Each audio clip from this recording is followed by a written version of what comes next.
Welcome to Trevor McCormack Music Podcast. I'm Chrissy Mack from Radio Northern Beaches, and I couldn't be more excited to kick off this musical journey with you. Joining me is my brother, the legendary Trevor McCormack, known as Mack, a true storyteller and music enthusiast. With each episode, we're peeling back the layers behind the hits, sharing untold stories from artists and exploring what sparks the creativity behind the music that moves us all. Whether you're a die-hard music fan or just love discovering new sounds, this is the place where passion meets storytelling. So, hit the follow button, share this with your fellow music lovers, and leave a review. Your support keeps the vibe alive. Turn up the volume and get ready to be inspired. And let's dive into the world of music together. Let's go. Welcome again, listeners. I'm with my brother Trevor. Hi, Trev.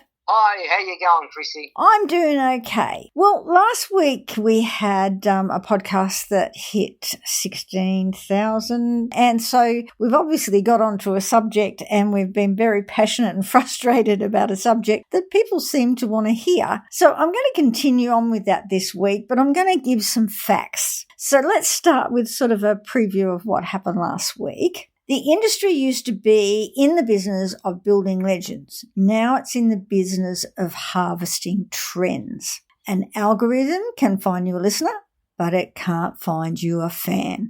A listener skips your song, a fan buys your t-shirt. We're trading the smoky bar where a scout saw your soul for a digital dashboard where bots see your bounce rate. What do you reckon about those statements, Trev? Yeah, that's actually sounding how I feel. It's like, what's going on with music? Yeah, it's pretty hard. Well, okay, let's look at the job description. In the 70s or 90s, an A&R scout was basically a talent hunter. They looked for the X factor, charisma, stage presence, and the ability to command the room. They were betting on the human being. Today, the scout is just a line of code on a server. It doesn't care if you have charisma. It only cares about your click-through rate and your retention metric. Do you think a robot can actually identify a legend, Trev, or are we just picking the most marketable content? Yeah, I think there's a lot of just marketable content, that's for sure. That's what I mean. As a songwriter and just working from home and trying to get good songs and get them recorded and heard is when that's all you do, write songs and create. It seems impossible. Okay, that leads me to the biggest myth of 2026. Followers equal fans. I see so many artists stressing about hitting the 1,000 or 10,000 followers, thinking that's the golden ticket. But here's the reality. You can have 50,000 followers from a virtual meme, but if they only like the 15-second clip and not the actual songwriting, you've got zero conversion. What's your take on that? Oh, it frustrates me. Right? I can make the greatest video if I can get somebody to help me do that. But as you say, the song, where's the song go? What a great film clip, a catchy tune, but it's so hard to say is that it's frustrating in the sense of I know what I can do, and I know what a lot of people can do with these great songs they have. It's just you have to know all the technology to go with it these days, and it's why a lot of people just give up and go, nah, and go play a few pubs here and there, and you never seem to get discovered or known just locally. Like locally here, I'm famous. If I go on, say I'm going to play at the RSL, for instance, I will pack the joint out. But I haven't got 1 million followers, but they just love my songs. They love what I sing.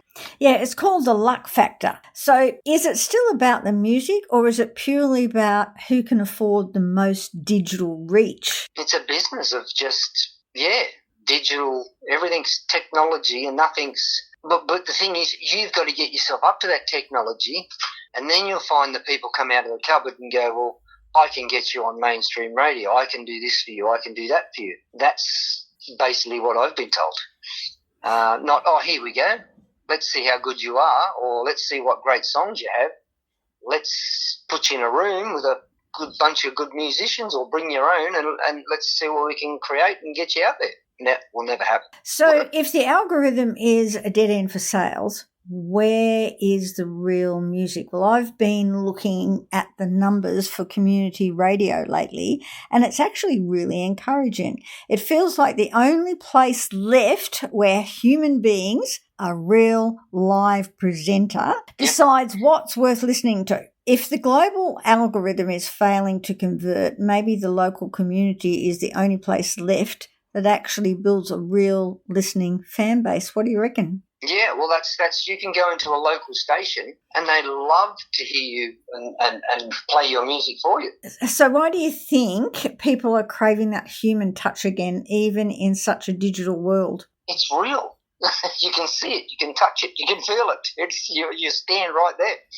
I think I did a radio interview in our local Caboolture radio station, and I rang them on the phone. I think I pulled up on the side of the road and said, I'm coming through Caboolture. Can I pop in and say g'day? And Aaron was the guy around there at that time, and he played my songs from then on the rock charts. He did a rock night, and he cried. I went in there with a friend of mine that was a lady singer, and we sung a song, I think Hold Your Hand. We did it in a ballad, and he cried.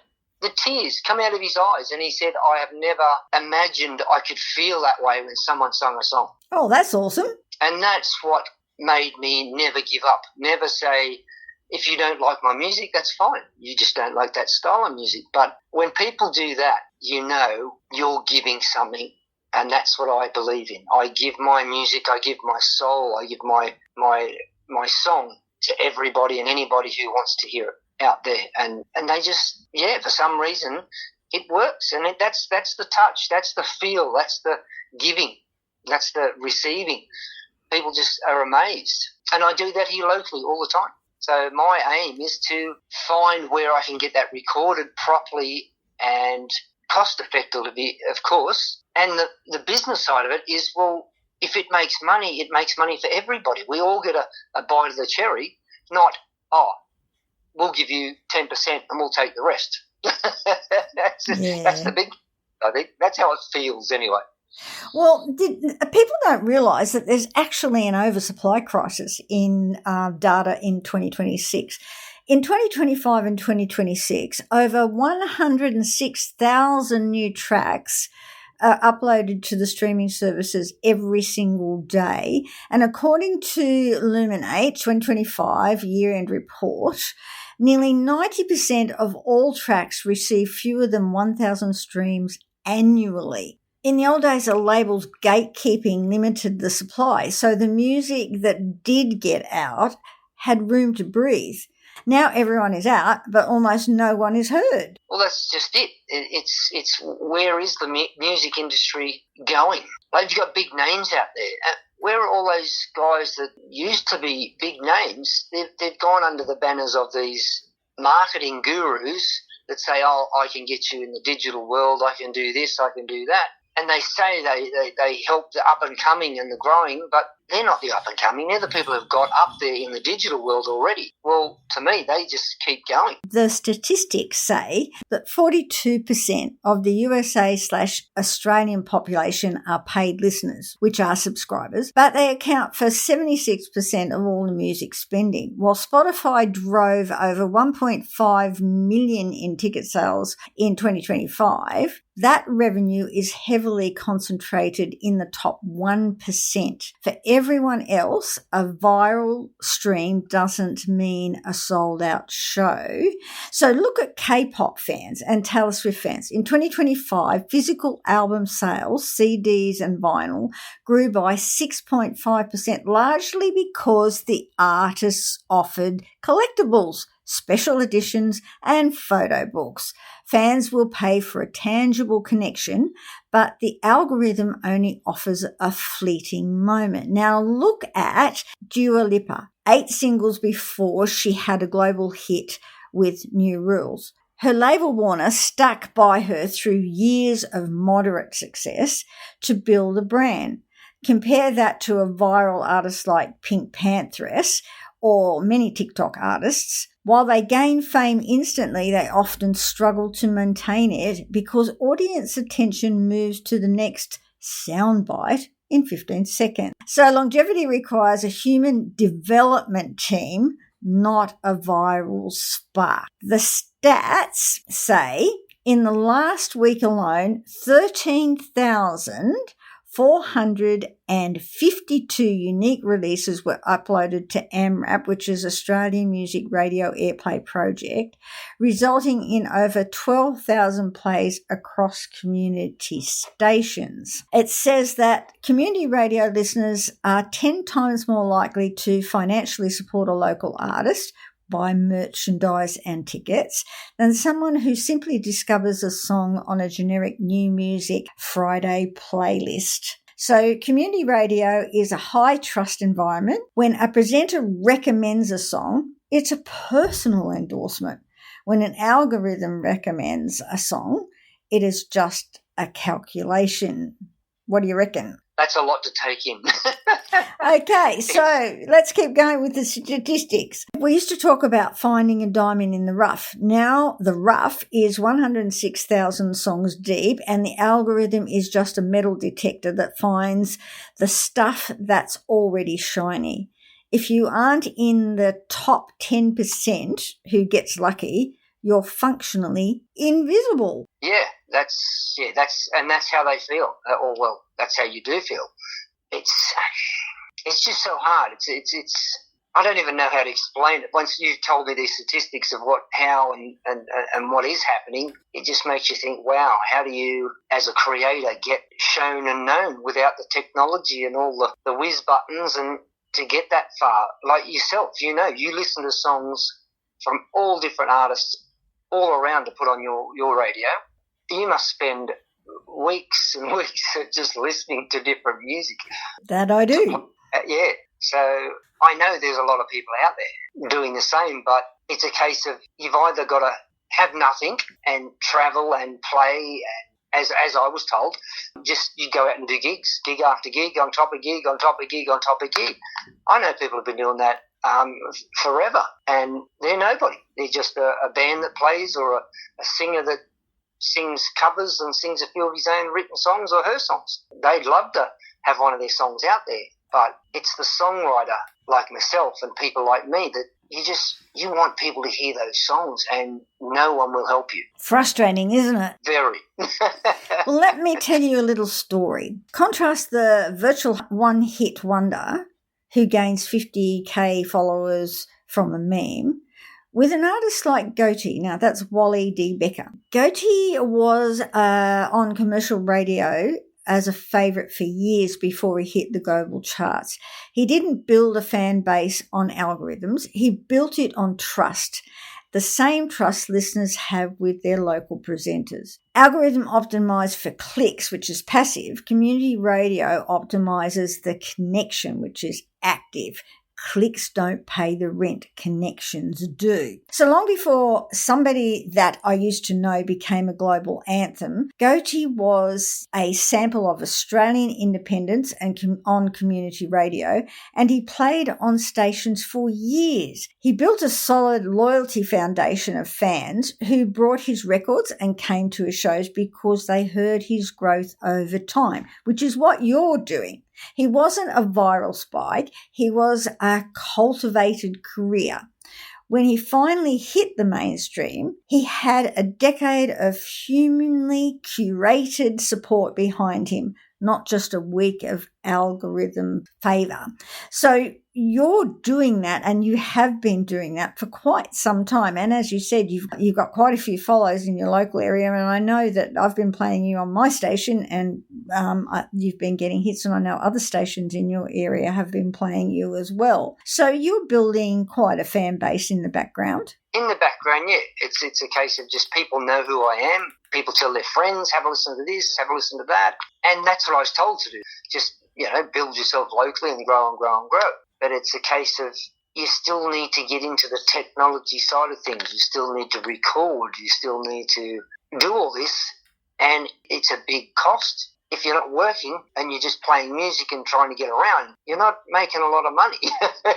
So how do you do that? I'm lucky. I've had an offer to go down and play and record in a studio down in Byron, which I'm just waiting.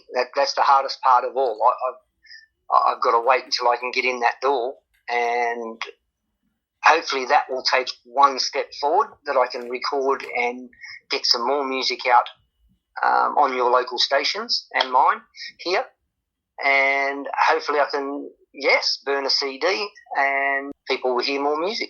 Well, let's hope so, but we've got to get this music industry to turn itself back around and start being a music industry instead of, some digital platform, which doesn't do the music industry any good at all. It's killing it. Well, that's why now you don't have bands in pubs. Very rarely you do. You basically have a solo artist and backing music, and he plays a lead guitar. It's money as well. They just go, well, I can get this guy for $300. I don't have to pay a whole band, but they don't get as many people. That's what they don't realise, that people love live music, and the bigger the better, and the guys singing their own songs. I've been all around my area. I have not seen one original artist singing their original songs. That's what's horrible about what's happening in the venues at the moment. Yeah, well, if I walk up and I'm looking at a guy playing a guitar, I go, mate, do you write your own songs? If he says yes, I say, please play some. I would like to hear them. And they're shocked. They're shocked. Guess what? There's this glimmer in their eye of, could this be a scout? Who is this guy? Exactly. Just another fellow songwriter. I love original songs. I want to hear something fresh, something new. What have you got? I mean, that's where all your Ed Sheerans and that come from. He was in the street, wasn't he? Busking, I think. He had that backside out of his pants, and because he's got the technology, the mind to use the technology of all his looping and all that sort of thing. He's a young guy, and look what he can do all by himself on a big stage. He's a whole band in one. Who picked him up and said, right, let's get you going? He was nobody, and then he's somebody. So there is somebody out there that can do exactly what I'm looking for. I've got these great songs, have a listen, and other people have too. Where are these people that go, oh, mate, I love what you do. Let's, all right, I know, I'll give you a leg up. Yeah, because in the past, a scout might sign a band or, a single artist because they saw that spark. Yeah, that's right. That's exactly right. They'd sit you down, they'd meet you at a certain place, get all the boys together. Here's the deal. We'll give you, they'll throw money at you, but we own you. You're under our label, but your songs are great. Let's get you up there. Let's get you out there. Well, they've got to do that in the digital world now, and there are people to do it. What people aren't understanding is the digital world is dying. Well, I don't know. It just seems to be it's sad. Like all I think you have now is your festivals, and even there, I think the last one was down Gold Coast. It failed. They shut that one down. What's happening? What's happening to this place? Let's bring back the live music, the original artists. Yeah, you can sing a couple of covers here and there, but I want to hear who you are.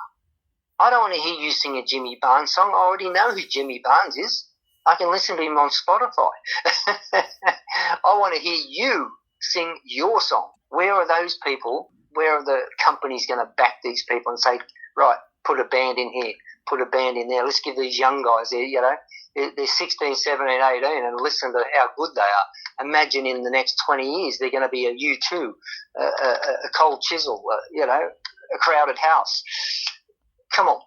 Yeah, but they've got to be given the chance, and that's just the problem. Nobody is giving them the chance because the music industry doesn't want to spend money. And if they are, where are they? That's the question. That's the key question.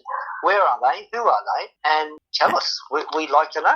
And where are they going to listen? Because, as we said, the venues at the moment are taking the safe way, not the highway that we used to have where the scouts would find all these people. That's right. So the venues carry a bit of guilt there as well. I'd just like to know how it all is going to end up, To me right now, I feel I'll be just happy to record my songs and pass them on to my children, and hopefully they can listen to them and enjoy them, and if they can get on local stations and play everywhere on Spotify, I can put anything, you can download it, but I have to have somebody to help me do that. Plus the fact that Spotify don't pay. So, it's a couple of cents, whatever.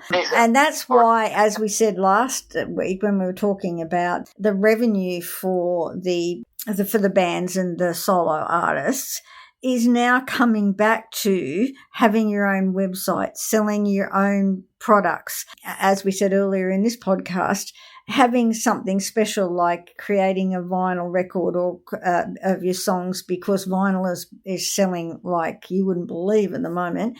And special CDs and T-shirts and as one, I think it's the K-pop or whatever, photo books and things that are tangible that people want to keep as collectibles. This is what Katy Perry and the K-pop guys and some other people are now getting into, because, being on the internet and having these 5-second bites or one hit song or whatever is nothing like we used to experience when we were young, where, the Beatles and Jimmy Barnes and,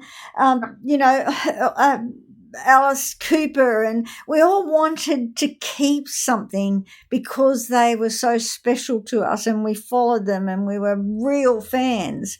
But you bought that merch off the guys themselves. Exactly. Yeah. When you went to the festivals, when you went to the shows, there was always the merch, and you followed an artist like phonetically, because they were so good. And we need to get that feeling back and give it to these younger generations, because other than Katy Perry and K-pop and some of the other 1%, it just doesn't happen. And the one thing that these generations are truly missing out on is that excitement and fever that comes from discovering a new band that really makes it.